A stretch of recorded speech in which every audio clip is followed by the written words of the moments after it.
quick question. Are you tired of dying like this?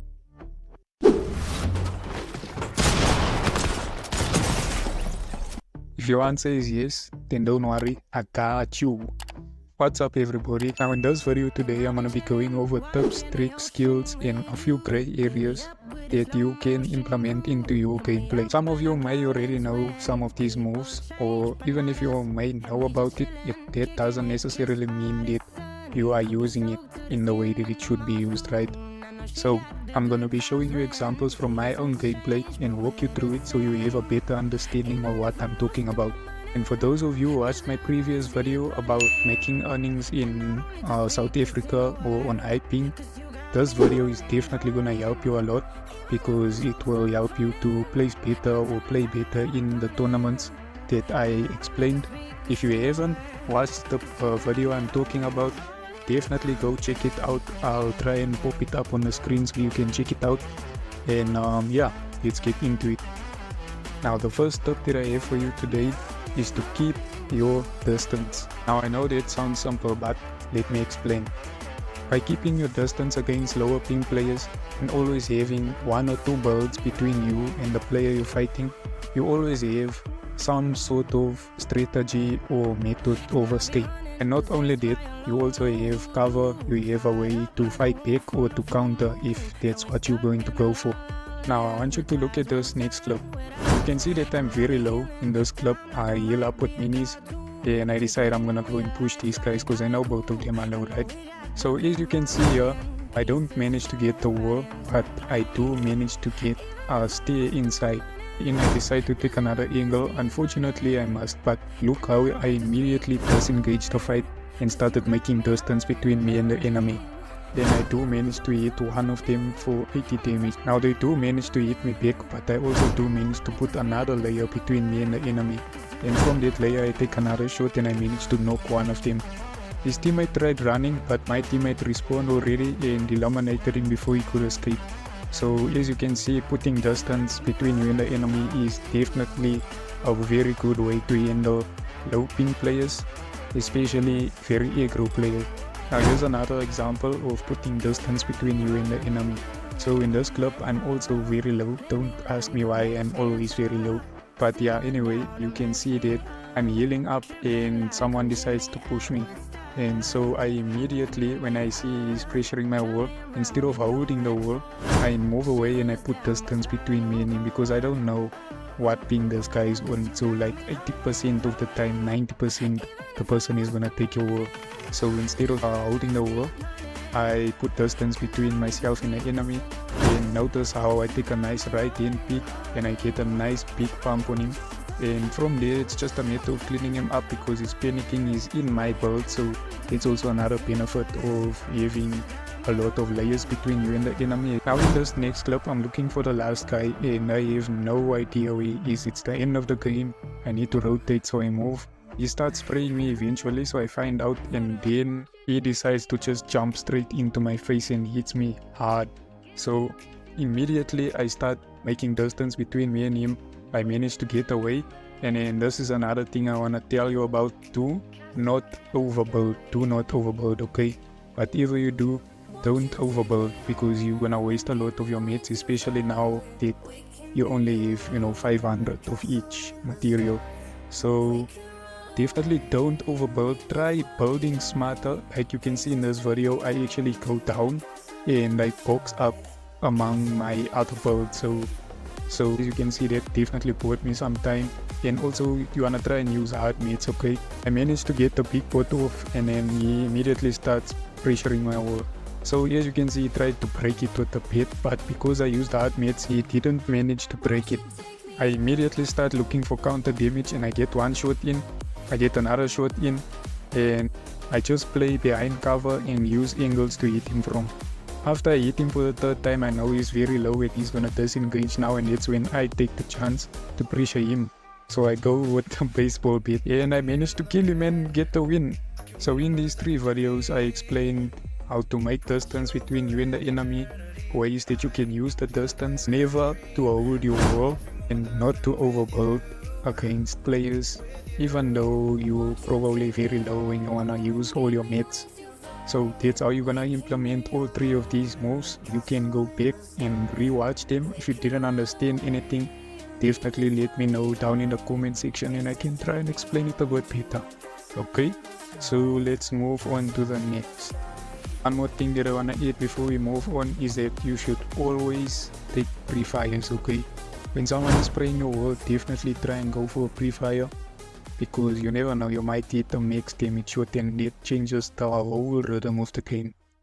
Now, I have a question. Do you want to be able to do stuff like this? Bet you're looking for something new.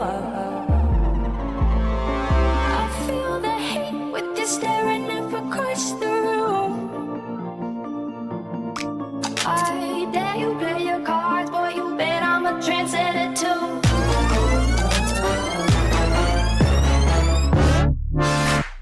Fire when the storm hits you.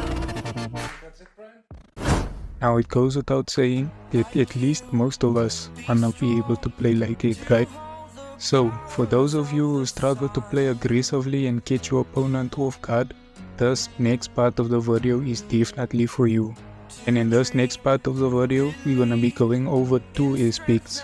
Number 1 is piece control, and the second is always being ready to attack your opponent. Now without further delay, let's get into it. Now as you can see in this next clip here, I'm fighting one enemy and we end up trading shots. Now one mistake that I made here was not securing this wall on my right hand side, but luckily the enemy is not standing too close to the wall, so I do end up taking it before he can take a shot on me. Now I end up making a very wide edit here, and as you can see I don't have any cover, so I do end up taking damage. However, I do manage to put some distance between me and the enemy and I decide to go out the back. Now even though I managed to put some distance between us, the enemy is still right behind me, and notice how aggressive he is. Now I quickly come up with a plan and put a stair behind me and a wall behind that while full boxing. Now because I know he's chasing me, I quickly edit both builds and managed to get a max pump on him. Now regardless of all the mistakes I made in this video, this is a great example of always being ready to attack your opponent. If I didn't make the edit there, I would have ended up having to fight both him and his teammate and probably end up dying. Now I want you to look at this edit right here. Now I know what you're thinking, that's a very flashy edit and you're doing it on sample edit, right? But rest assured that everything I can do with sample edit, I can do without. Don't believe me? Just watch. First time up today.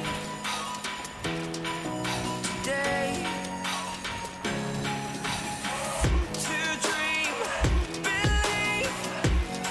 You are the strength Okay, enough of the flexing now. Let's move on. But before I move on, you have to admit, it was kinda clean, right? So in the videos that I just showed you, I use a few different piece control moves. Now the reason I showed you what I did in simple edit first is for you to see how simple it actually is. And simple edit makes it look so much easier because it is so much easier on simple edit, right? But if you don't like playing on simple edit, I prefer playing normally. But I'm not gonna lie, simple edit is fun to use, so whether you're a simple edit player or you play normally like me, definitely do these kinds of drills, because I can promise you the more you do them, the better you're gonna be able to catch opponents off guard, and it's definitely gonna improve your piece control.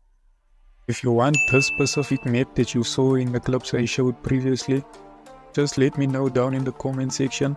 The map is called Mechanics Training. I don't know whose map it is, I forgot, but you can just search Mechanics Training and it should pop up. But if you do want the map code, I'll drop it down in the comment section. For those of you who want the map code, just let me know down below. Now before we move on, this right here is another easy piece control move that you can learn in an instant.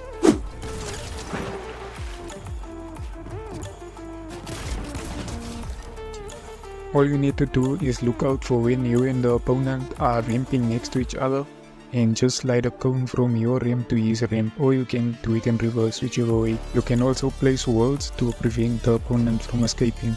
but definitely try and create the wall in between you and the opponent. Now here's another example of the same kind of piece control, just in a different scenario and with a little bit of sauce.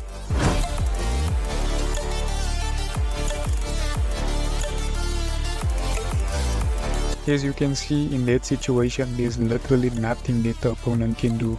So all I did there was combine the move that I just showed you with a little bit of prediction and I get the kill. Now all I did in that second part was place some cones and take the wall between us. Now let me show you another example of that in this next clip.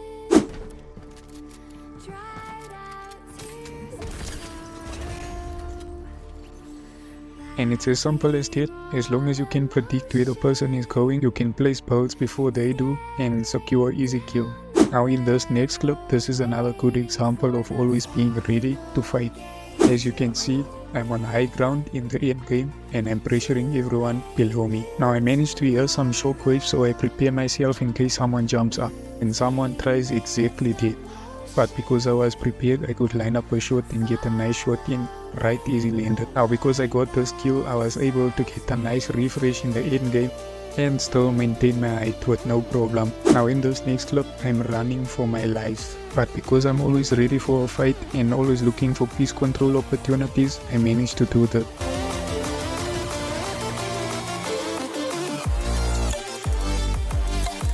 Now that's all for today, guys. I do hope that you learned something valuable in each of these videos, or at least one of them, because these are moves that not only I use a lot, but I've seen pros using it a lot and other good players from South Africa. Now I hope you enjoyed the video today, guys, but that's all for now.